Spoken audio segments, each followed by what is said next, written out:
বলছি তখন থেকে যে কাজ ওটা কাজ কাজ বোঝো। ওপার বাংলার দর্শকপ্রিয় নির্মাতা সৃজিত মুখার্জি আগেই জানিয়েছিলেন তার কিল বিল সোসাইটির গল্পের সঙ্গে অ্যাঞ্জেলিনা জোলির জীবন কাহিনীর যোগ রয়েছে।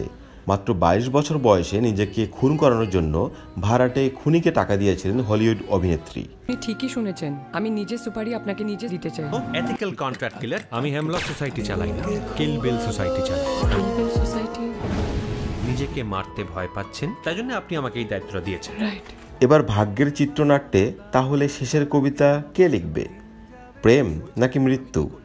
উত্তর পেতে আগামী 11 এপ্রিল প্রেক্ষাগৃহে যেতে হবে, কারণ সেদিনই মুক্তি পাচ্ছে সৃজিতের কিল বিল সোসাইটি। সৃজিতের কিল বিল সোসাইটির জন্য নিজের লুক বদলে ফেলেছেন পরমব্রত।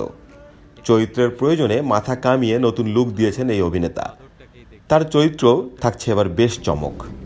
কি আটভাট বকছেন বলুন তো? আটও নয় ভাটও নয়। হ্যাঁ, ভাড়া করা খুনি নিজেকে মারার জন্য হায়ার করেছি, চা খাবি?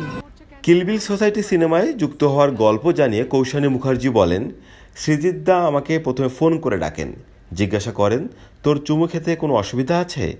আমি বলেছিলাম হ্যাঁ, অসুবিধা তো নিশ্চয়ই আছে। তারপর সৃজিত দা বলেন, সিনেমায় চুমু খাওয়াটা চিত্রনাট্যের জন্য জরুরি। আমি চিত্রনাট্য শুনলাম, শুনে আর না বলার প্রশ্নই ছিল না। কি অসাধারণ গল্প। সৃজিত দার সঙ্গে আমিও সহমত। কিছু জায়গায় গল্পের খাতিরে ওই দৃশ্যটাও প্রয়োজনীয় ছিল। চুম্বন দৃশ্যে নিজেকে মানিয়ে নেওয়ার কথা স্মরণ করে কৌশানী বলেন, এখন এটা অনায়াসে বলতে পারি আমার অভিনীত সেরা চরিত্র এটি। পর্দায় চুমু খাওয়া নিয়ে আমার যে বিরোধিতা ছিল সেই জায়গায় নিজেকে মানিয়ে নিয়েছি এই চরিত্রের জন্য। এর আগে কিন্তু বনির সঙ্গেও পর্দায় চুম্বন দৃশ্যে আমি অভিনয় করিনি।